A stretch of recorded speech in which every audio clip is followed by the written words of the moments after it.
good evening, and welcome to the Super License F1 podcast. My name's Rodney. And my name is Zach. Another special presentation from the Super License Universe world. Another commentary from this fantastic Netflix series, Drive to Survive, which we call, Zach, Dare to Swear, because all the drivers and all the other people involved are just such naughty people. They're always swearing away when they're not meant to, or they're just really being themselves. I think if you're tuning into the season for the swears, you do get pretty good bang for your buck, or bang for your fuck if you like. Ooh, just thought of that then. It wasn't even prepared. So look, if you're one of those people who likes to sync up with us, and I wish that you would, get ready to sync up now with season 3, episode 2. It's called Back on Track. This is for me when the season starts proper, because as we said in our first commentary, episode 1, not so great, but we're going to hit play very soon, and you can watch along with us or just listen, whatever you like. You know what the hardest thing, Rod, about watching Drive to Survive? Because this is now my second run through on this episode, because I watched all of them on the past weekend to catch up, because it was a nice long weekend as well. The problem was, though, you get yourself all jazzed for F1, and then there's a couple of weeks where there's no F1. I've gobbled all the F1 content up. It's all eaten up. And now I'm desperate for, the next chapter of Formula One in the real time. And it's not happening. There's nothing there. So it is weird. Yeah, it is weird to see the F1 teams, instead of saying it's race week, they're like, it's only 17 days until it's the next race. Like, oh boy. Saying it out loud just makes it sound so weird. I know this season they're doing their best, but this first couple of months is a shit show. Anyway, enough of that. But we're here Speaking to of help getting people jazzed, get through the shit this show. Hopefully is going to help you just connect all the weeks up together, and your ears will not be lacking for any F1 content, at least not from us. Not if we'll have anything to do about it. Yeah, and we've got lots to do about it, which is why we're here. We do. Rod, are you ready for me to press play? And should we ready the audience for them to press play also? I'm ready, and I think we should give us a neat little countdown and then hit that button. Okay, in 3, 2, 1.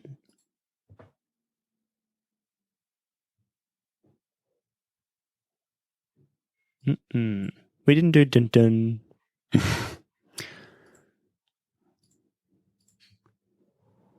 Oh, there he is. Christian Horner. I like all of this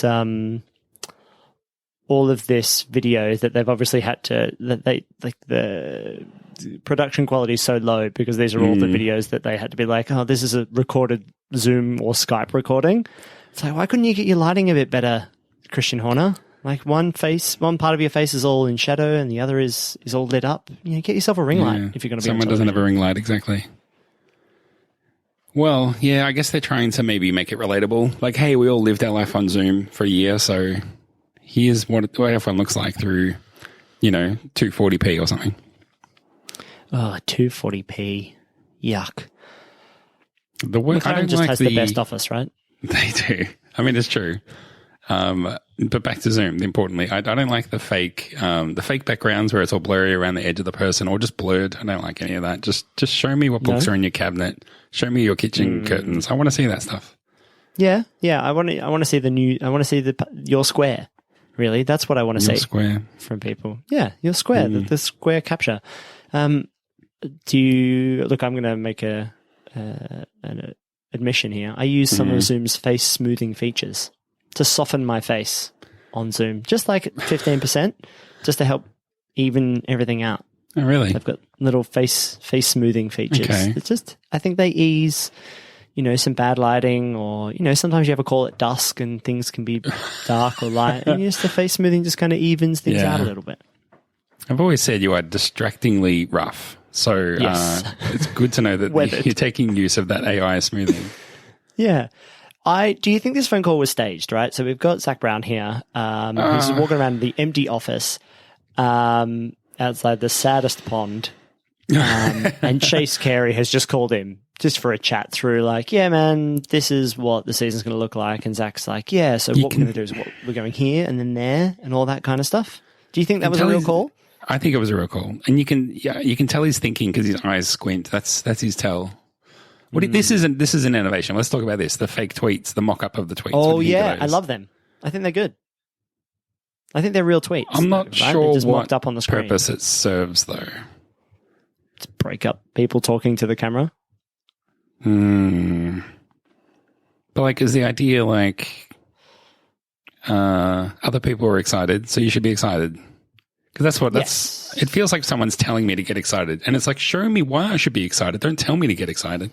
You want exposition. You want less exposition. You want exposition through. But it doesn't have to be. Through It action, doesn't have to be not someone through pointing. storytelling. It doesn't have to be someone looking at the camera saying, "Boy, everyone should be excited." Show me, give me the scenario to get myself excited.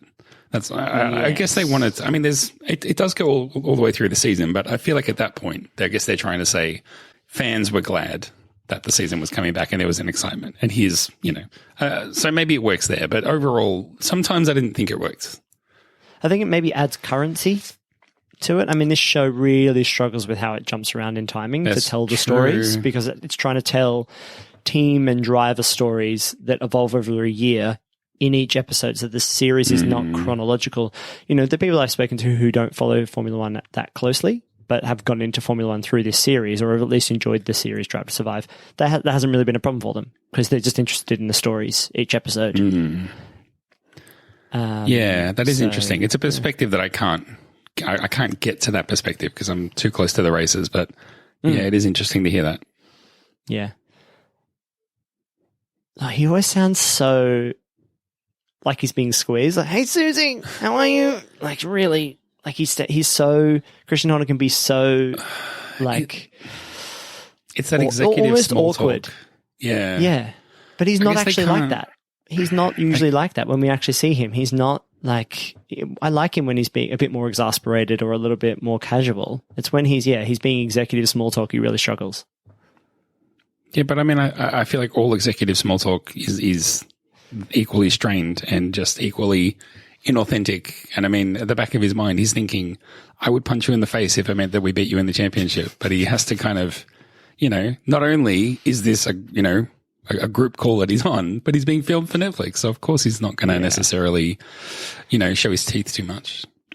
Yes. I feel like this shot of the Styrian Hills is the shot that has been used. Like it's if you just watch this season, I think there is a feeling of like, oh, they exclusively race in the mountains. Like every single track is in just a European mountain somewhere. Well, I mean, they have to fill this time. And I like that. I like that smash cut from like all the glitz and glamour to just them with their mouth open. Oh, that's a pretty good thing. But generally, I feel like there's a bit of padding that needs to go on. And that brings me to another problem I maybe had with this season. It's just the episodes all feel too long. They all just feel too long. Yeah. Some of them are over 40 minutes. Like, why? Yeah. Well, there's lots to cover. Maybe. Is there though? I mean, there's less to cover than ever. Yeah. I didn't know any of this. I didn't know that they'd set up cameras. I didn't know that they were talking to fans or whoever these people are. I didn't know any of this happened. I didn't remember it. And then when I watched this, when I just saw that episode there, that it all came back to me that they were doing stuff like that. But I think that kind of engagement is very much about that country at the time. Like I think they push those things in those countries, not to a global audience. And I think, there's a lot of stuff you might miss out on because you're not in Europe and you don't get during those races, you don't get that level of like, wow, it's a full race weekend. All of Europe's paying attention to every minute. It's something I noticed when I started paying attention more to F1 over here specifically and kind of getting involved in all of that. So this... There he is, my man, Lawrence. Yeah. Your favorite person.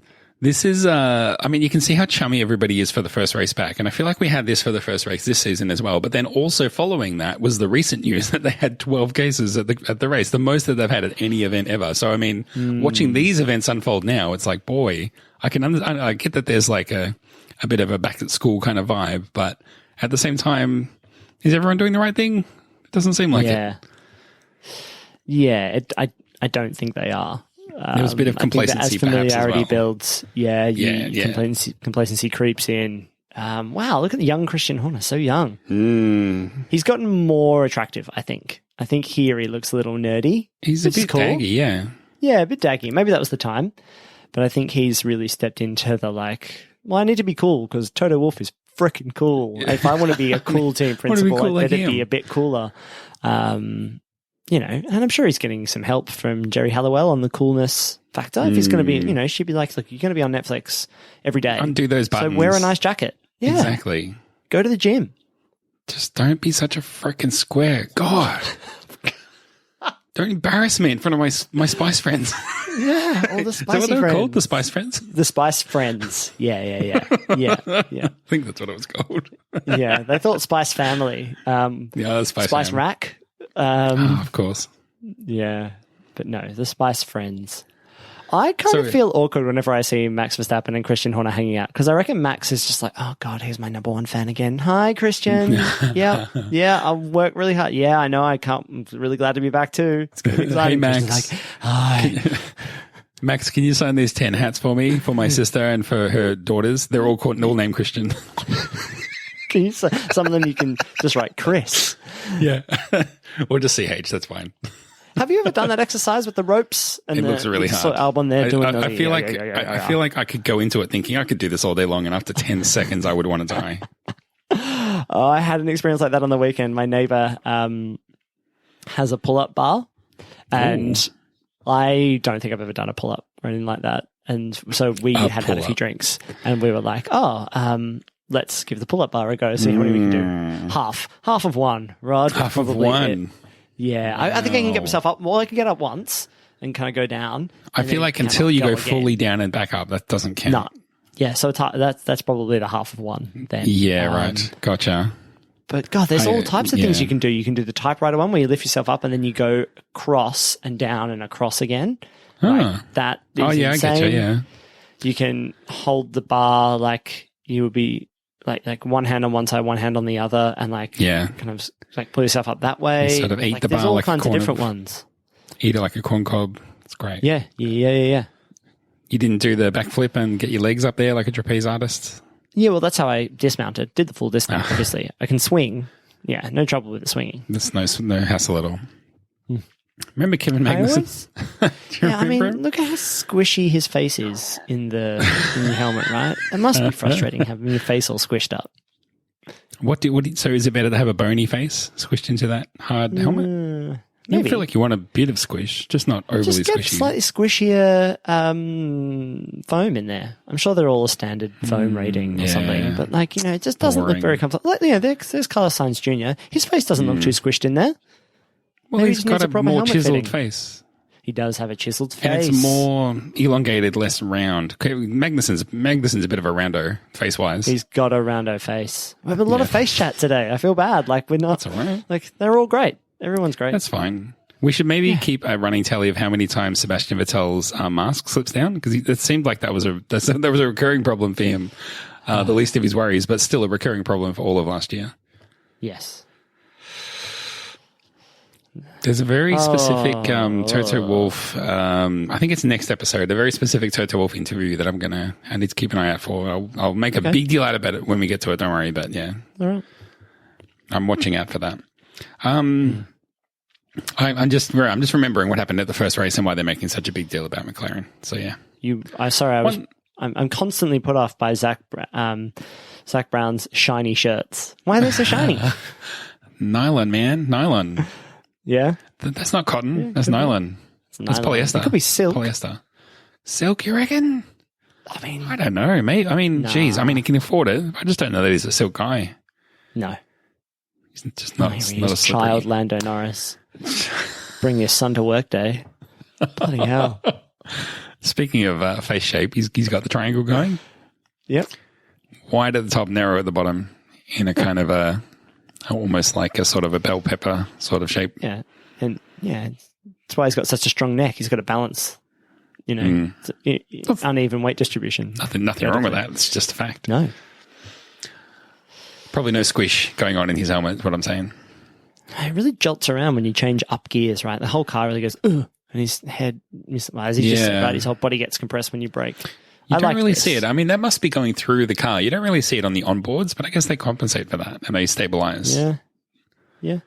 I loved that note where he was like, you come back, you've done all this work in the simulator, and then you get back in the car, and then you accelerate, and you get thrown back in your seat, and then you go, you brake, and your whole body gets thrown forward, and then you're like, I've never driven a car before. That's what it feels like. It's just like, I've never done this. Yeah. And then it just comes back slowly. I thought that was really, really nice insight. This is like doing one chin up. This is really hard. It's the last time I share anything with you. I couldn't have done one either, so don't worry. You wanted to see me try and do push-ups. Oh, boy. I got this app that was like, here's how you get to 100 push-ups. You tell us how many you can do, and then we'll graduate up. I was like, awesome. I tried. I think I got one done. I had to put in one push-up. So it was like every day this week, do one push-up. Next week, for 3 days, do one push-up. And then on the fourth day, do two, and then go back to one. I was like, God, fucking hell. This is just mortifying. I'm not doing any of this.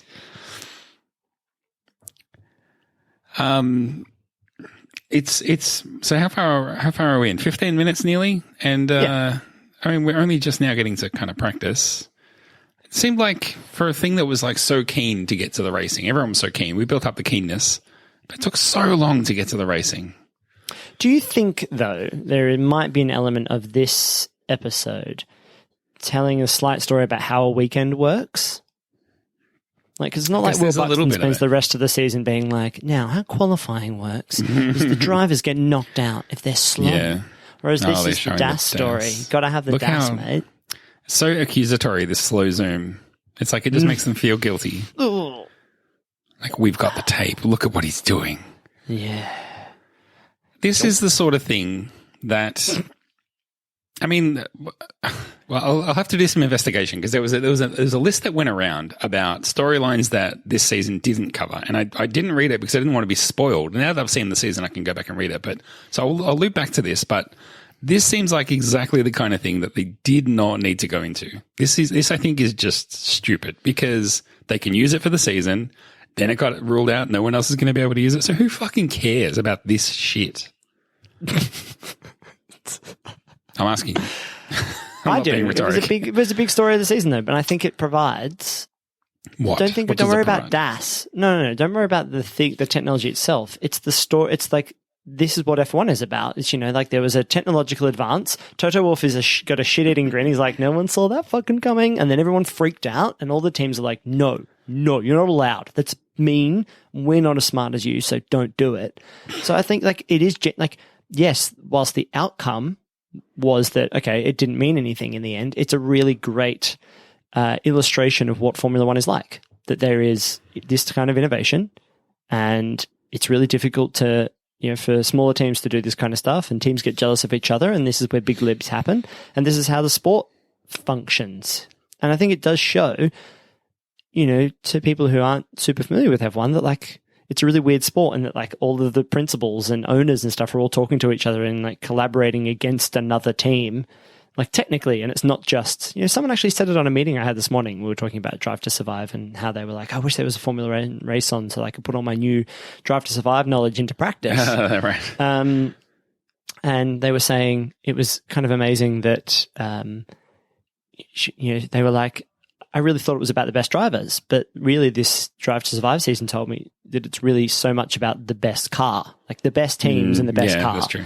And I think this episode kind of explains a lot of that, about how, that's where the competition is. The drivers are all relatively similar. Like there are some very, very, very good drivers, but they're all pretty good, right? But really the car does what I think it's the 90%, right? Going even further than that, I think one of the objectives of the season, explicitly, and it's probably been there the whole way, is to glorify and focus on the team principles, probably more than is justified.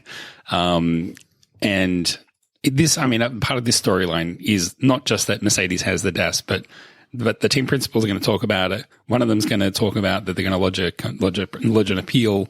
And I feel like they're kind of almost like, if none of that was handled by the team principals, it wouldn't make it into the show. But because it is, we can involve our characters because they've really cast the drivers and the team principals as the three representatives from each team that you kind of, see or hear about. Some of them will have like, a trainer or a friend or a cousin or whatever, but primarily it's those three figures from each team that you see.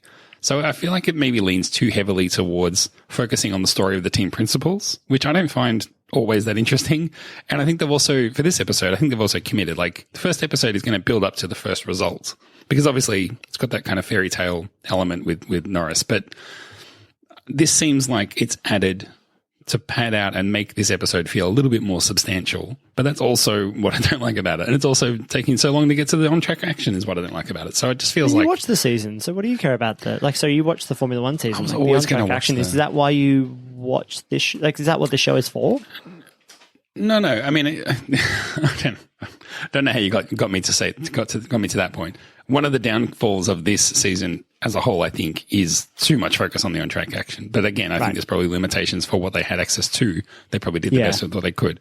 But I mean, why couldn't they have done a better job of telling the backstory of Lando Norris rather than focusing on all this DAS and are we going to protest, are we not, stuff that I just don't know that, you know, these sort of new fans that the sport's discovering through these kind of projects is interested or even understands this. Yeah, I can understand that. And maybe it's playing an outsized role in this episode. But, you know, we're not talking about it now. You know, we're talking about Alex Albon. We're talking about the pressure of all of these different teams. But I think, you know, the DAS story, I think, just showed some interesting stuff. You know, little shots of Christian Horner talking to, you know, Benotti at Ferrari. Like, that's weird and interesting. You know, even to me as someone who's followed the sport for a while, just to be like, oh yeah, they just run into each other and they organize to chat behind the trailers and all of this kind of stuff makes it seem like a little bit like a school or something. You know, it's not as formal as maybe you might think it would be, because there aren't really many other sports where that happens, right? Where all of the teams get together every weekend and basically have a little fun school camp every weekend and they all just hang out for 4 days. There's not many other sports that are really like that. And, you know, seeing those interactions and that bit of engagement is fun, I think. And DAS just kind of helped show that story off, whereas DAS itself is not really interesting. And they didn't really go into any detail, right? It was just like, it makes them go faster on the straights and gives them more traction and warms up their tires in the corners. That was all. Like, that was the amount of technical information we got in this episode about it. Mm-hmm. Yeah, I don't know. I still don't care. I mean, it might be stemming from the fact that I genuinely about DAS just don't care anyway. So I don't know if that's peppering in my bias. But we're getting all this backstory now about Hamilton and Albon, which, if you've seen all the races, you know exactly where all this is leading to. But I think that this is way more compelling if you are a casual viewer and someone who maybe didn't watch last season but are watching last. How do you differentiate between the racing season and the TV series? If you didn't watch the races, but you're observing this would be really compelling stuff, I think, is to see the Albon-Hamilton battle come together and their history. Yeah. I find it really hard to watch the TV show and remember which season it's about. Yeah. Especially when they do flashbacks to 2019. I'm like, was this not 29? I know this was 2020. What happened in this one? What year are we talking about? We're in 2021. One? Watching a show about 2022 with a flashback to 2019. Yeah, exactly. Couldn't be more simple. It's tricky. It's tricky, man. It's tricky. It's tricky. Lando, 100% pace Norris. That's what he's known to as his friends. That's his Twitch handle, 100% pace Norris. Bit of a mouthful.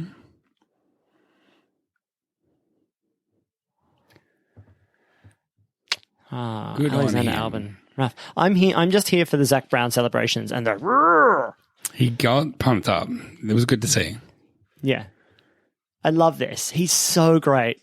Yeah, good for the team, I think. And I think he's really, it's very cathartic for him personally and for the team. Or he wants the team to come with him on that cathartic journey. Yeah. What's his job on the weekends? We've done it hard. Exactly. Sorry, what?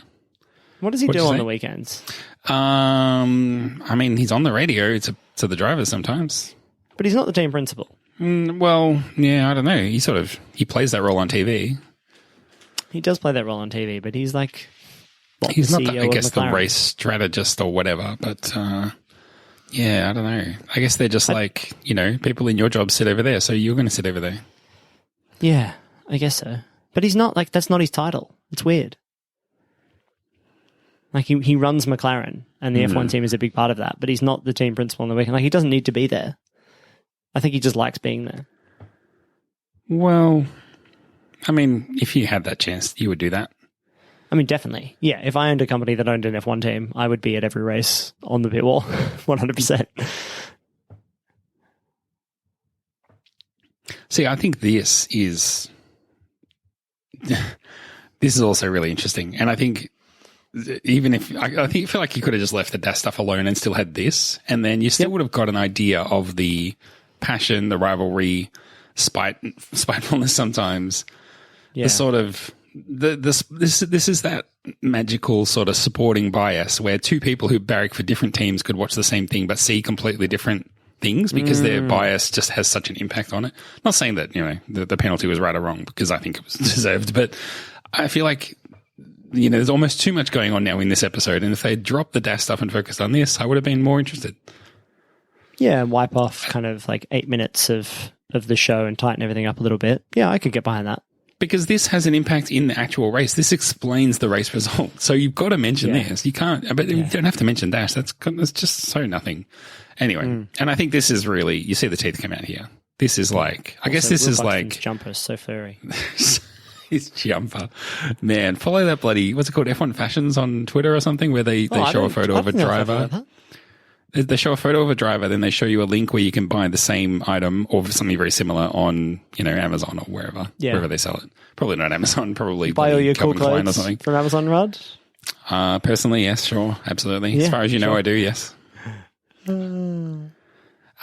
what I was going to say was, the Knives Out Christian Horner, it contrasts nicely to the earlier sort of smiling assassin Christian Horner. Yeah, this is good. I don't care. Where is Hamilton? Fuck him up. I don't care. Fuck yeah, who fucking cares? So good. Oh, this is, no, it's gold. But was it though? Yeah, this is the insight that I really liked about this episode, right? Because I don't know if I remember that from the time, but they definitely organized that to happen like that, right? That they were like, oh, we'll show you, we've got this footage, just sit on it overnight and then show it tomorrow with just enough time for them to give that penalty. Yeah. It's looking for that sporting advantage. Yeah. Maybe that was part of why they had the dash thing, was that they could show, Toto Wolff being like, hey, look how fucking good we are. And now he has to sort of eat that humble pie as well. Yeah. Also, put on a proper fucking face mask. Oh, these shields shit me to tears. The shield is shit. You should know better. We did the talking on the track. I mean, Toto, man. And right. I love it when he gets all serious. When it's like, so now you want to fight. Great. Lovely. I'm so fucking ready. Whereas the rest of the time, it's like, you talk a big game, but you have nothing. And now it's like, oh, you've turned up to the knife fight with a knife. Well, he kind of... got 16 knives. He kind of plays like he seems like a bit of a puppy dog sometimes. But then other times, it's like, you remember that I'm 7 foot tall, right? I was like, oh, shit. Yeah. You're quite intimidating. Remember, I'm a machine. Yeah, you remember I'm a refrigerator, right? Wolf refrigeration. It's hard to say. Wolf refrigeration. Wolf no. How would he say it? Wolf? Refrigeration. Refrigeration. Yeah. Wolf fridges. Sure.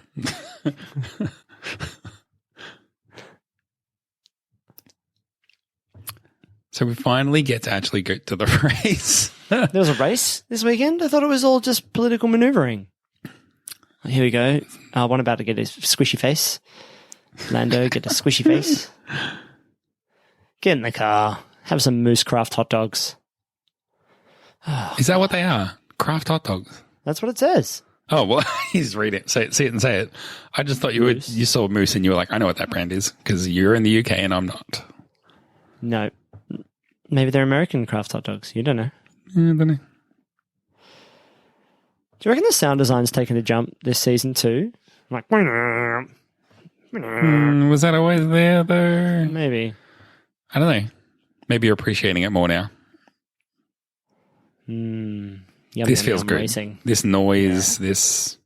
I would have appreciated an onboard rather than the standard TV shot of the start, but anyway. The shots of the people being freaked out, though, I never get sick of that. Yeah. No, that's gold. More garage shots of everybody being stressed, please. It's like the coverage that we don't get during the race weekend. Yeah. And he's mental. He's coming for you. Oh, no. No. Did you ever have clip headphones? I feel like we both did at some point. I mean, the only pair I had was the pair that we got through promotional opportunities. I never paid for any clip headphones. Let's put it that way. Oh, great. So you're totally biased. You love them. I never bought any with my own money. How does that make me biased? Because you've only ever been gifted them. So but I earned that. I worked hard for that. You did earn it. That's true. I fudged so many sales. We shouldn't be talking about any of this. I'm not overly a fan, no. But I'm not against them either. Well, if they want to, I'll take some, is what I'm saying. You're welcome. If Clips want to send me some, DM me. So basically, Lando Norris was, I remember this, he just got overtaken by everybody at the start. Like, they're just not very quick. Oh boy, this is going nowhere. May as well turn the episode off. Yeah. Wow, he's already in his 9th engine. It's crazy. Big box of neutrals. Nah, blah, blah, blah, blah, blah, blah, blah. It's not a great sound. Now that you want them to talk, especially not if you're the driver. God.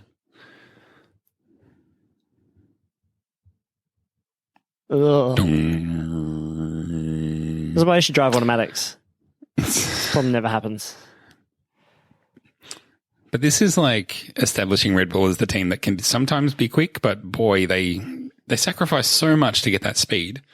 Yeah. And they don't always look after themselves. Just reset. Just fix Press it, mate. the power and home button for 10 seconds. Yeah. I can't believe you got it back to the garage when you look at how badly it was undrivable it was.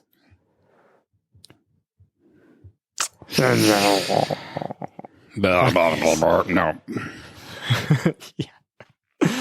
That seems so calamitous as well because they're like, well, we've stopped it now, turned it on and off. Now just go again. Blah, blah. Yeah. No, it's like he just willed it to fail, didn't he? Yeah, it just wasn't his day. They still got a car in the race, Rod. They still got future world champion Alexander Albon, who I've always liked, but maybe he was having a rough time. Yeah. Now that Max is out, we're going to remember that we have a second driver. Another son. I hope he does okay. Yeah. There's this other guy in our team.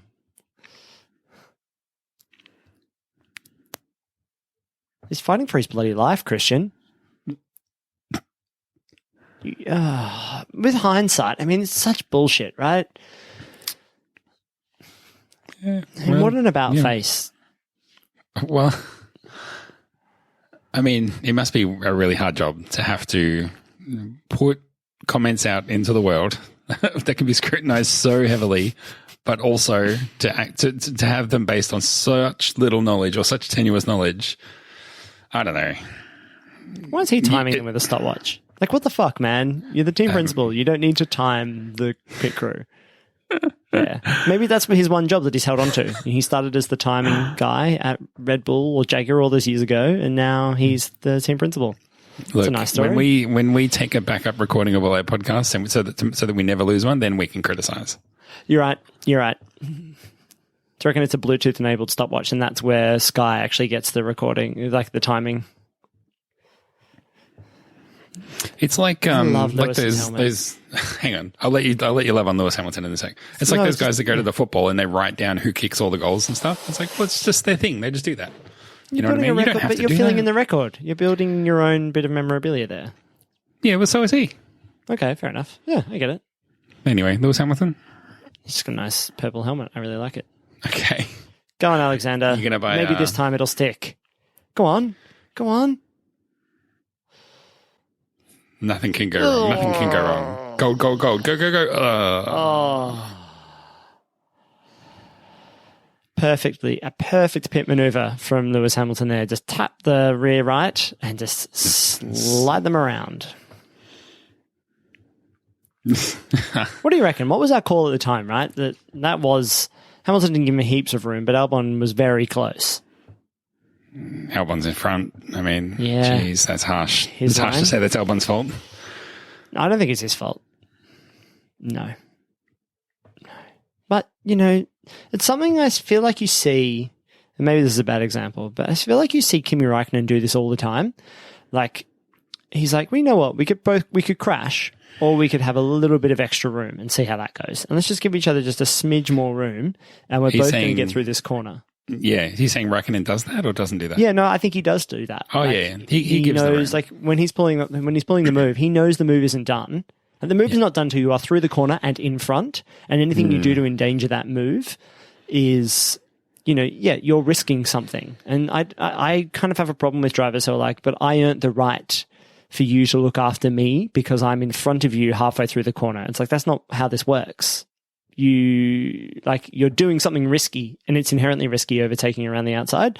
And if you get hit halfway through the corner, that's what's going to happen sometimes. Like, it's the risk. So how you go about reducing that risk, it's down to you as the driver. That's not to say that if you get spun, it's your fault. But I think that's kind of something you see differently. I think better drivers are better at managing that risk and knowing when to take really big risks. I guess, any overtake virtually any overtake is risky though. Yeah. So just saying, you knew the risk. Why did you overtake him? It's like, well, that's not what we want as fans. We want to see overtakes. No, but you can't, like, I think there is some expectation. It's like, okay, well, could Alex Albon have gone, you know what? I could go a little wider here. I'm overtaking on the outside. If I don't want my rate, like, what's Lewis probably going to do? He's probably going to go somewhat wide into the corner. Like, he might miss the apex in trying to defend. So maybe I should just not go so hard. This is a great moment. Sorry, we should talk about this. Oh, yeah, absolutely. Yes. I love it. He takes his hands off the wheel and touches his face. Podium. It's so good. Yes. And they just go fucking mental. It's so good. Really good. I think Amber came into the room. I was watching this on the iPad. And she's like, "Are you crying?" I was like, "Yeah, this is a really emotional moment." There are a few times I cried in this season. This is great. He's just so real, Lando. I love that about him. Yeah. It's like he won a competition and he's in Formula One. Like, as in, like, he was like, and this year we've taken one of you, put them into a Formula One car. Yeah, I don't know. I mean, obviously the team, what makes this for me is the team. And I don't know if they did a good enough job backing up, like, hey, remember 2 seasons ago when we were like last all the time? None of that anymore. We're done. We're through with that. There's that silky. It's all I can notice now. Yeah. It must be. And Zach Brown's just so authentic. Like, everybody at McLaren is so authentic, right? Oh, bad luck. We won't fire you today, but maybe. Oh, fucking great. We won't fire you today. Not nice at all. It doesn't, like, you could have scripted everything that Horner was going to say before he walked over as well. Like, it's just all the platitudes. He's not unsupportive, right? Well, he's not, like, he doesn't, I don't think he gives you much. I don't think he's actually very good at developing drivers. And maybe that's not his job. And I don't know if there's much in F1 about how teams develop the qualities of their drivers. I think it must be, from this show, it just kind of seems to be on the drivers, right? Get better, get fitter, work with your performance coach. But how much coaching are they actually getting from, the experts in the team? Other drivers, do they have mentors? Like, is that dynamic of... It's great. This is incredible. Let's pause it there. Yeah. Fuck you. Love that. That was, we'll get to that when it happens. I hate that. I hate that moment. I hate it so much. No, it's junk. We'll get there. But yeah, do you know what I mean? Like, there is a, and look, that's the end of episode 2 of season 3 of Drive to Survive, back on track. But yeah, like, does that make, like, what do you think of that statement then? Like, do you agree that maybe the drivers, it's just left to the drivers to be fully formed or to find their own weaknesses and find ways to fix them? No, I don't think so. I mean, I think if you're like a Lewis Hamilton, there's nothing that Toto Wolff can tell him that makes him a better driver in terms of skills. He can help him prepare mentally or physically or whatever, and he can only provide support. But it's up to Lewis Hamilton at that point to have the mindset of, I'm going to make myself better and I'm going to always look for ways to get better. But there's nothing that anyone can tell him from a driving point of view how to get better other than himself. If you're a young developing driver, though, it's completely the opposite. You definitely need everybody to tell you how to be a better driver. And then, it's probably more on you to do the work of, building up your strengths and eating right, taking care of yourself, all the rest of it. Yeah. Like, so I wonder, because this is, Red Bull has all of these great drivers in their program and they all come through and then most of them fail. Like, and do you really wonder, like, is there anybody in that, like, mentory, trainee kind of, like, do they have a coach? Like, where's the driver coach? Like, every other sport has coaches. You know, you play soccer, you get you might get a coach who's teaching you how to be a better, hit the ball better and find space better. Or in tennis, you've got your coach who will help you through all of your development and where you need to improve and all that kind of stuff. And look, I'm sure all the F1 teams have it, like, you know, you maybe need to brake later, or, you know, you could go through these corners with a different pace, or think about your line, all that kind of stuff. But it does kind of seem like you need to be pretty much a fully formed driver, and then it's just experience that will make you better, as opposed to, we work on these specific things with Lando Norris to make him a better driver. You know, we work on his, like, when they say things like, well, we think he needs to be more aggressive. It's like, well, is anybody telling him how to be more aggressive on the track?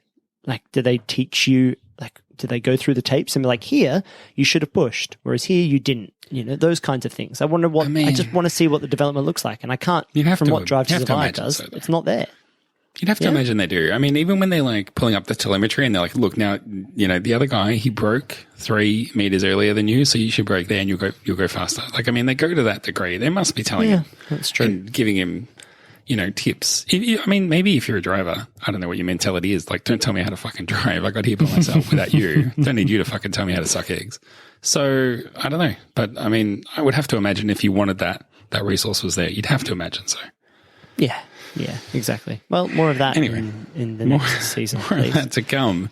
Well, thanks for joining us for Season 3, Episode 2. What was it called again? Something to something? Back on Track. Back on Track, of course it is. Yeah, look forward to doing another one. I think there's another one very soon because there's no race this week. So we'll be doing Episode 3 Episode 3 next week, yeah. And it's called Still on Track. Yep. Still racing. Still back on track. Yeah. Yeah. Tracking nicely. So silly. Just, yeah, exactly. Anything else to add before we wrap this baby up, mate? No, other than the normal, you know, admin of if you've got a friend who's watching Drive to Survive and you think that they could maybe get something out of it with some expert commentary, send them a link to the Super License F1 podcast. You can join us on the Discord. You can find all those details on our website and our social media channels, where you can chat about Drive to Survive. We have a whole channel in there, spoiler zone. I'm not going to say spoiler free. It's spoiler zone. So, you know, as you're watching it though, come in there and chat to people about what, you know, we've had some really fun chats in there about people's thoughts and feelings, as well as hot takes, which is what you're looking for really in an F1 community.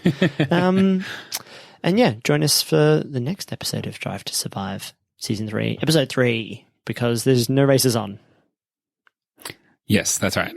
And if you're still listening at this point, you're obviously pretty engaged, or you're doing something, your phone's in the other room and you've got your wireless headphones on and you can't hit stop. Yep. You just have to put up with whatever we say. Your hands are wet. We did tease last time that we had a poster or a new design ready to go, which was a Formula One team selector. And before we get too deep into the season and you already develop a crush on a team that isn't your true team, you should go and check it out. Check out the design. And if you wish, it will be available in a form to purchase, which supports the show. So please feel free to go and do that. We've had a couple of new patrons sign up. Oh, great. It's weird that it's called Patreon, but the people who support you are called patrons. Anyway, we had dipped just below the point where we started not to, like, we were going into the red slightly, and now we're back in black. So thanks to those new people, because it really does actually make a big difference. All those little contributions absolutely add up, and they just stop my credit card from getting, it stops the balance from going into the red. It keeps it in the black. So it makes a huge difference. But thank you to those new people.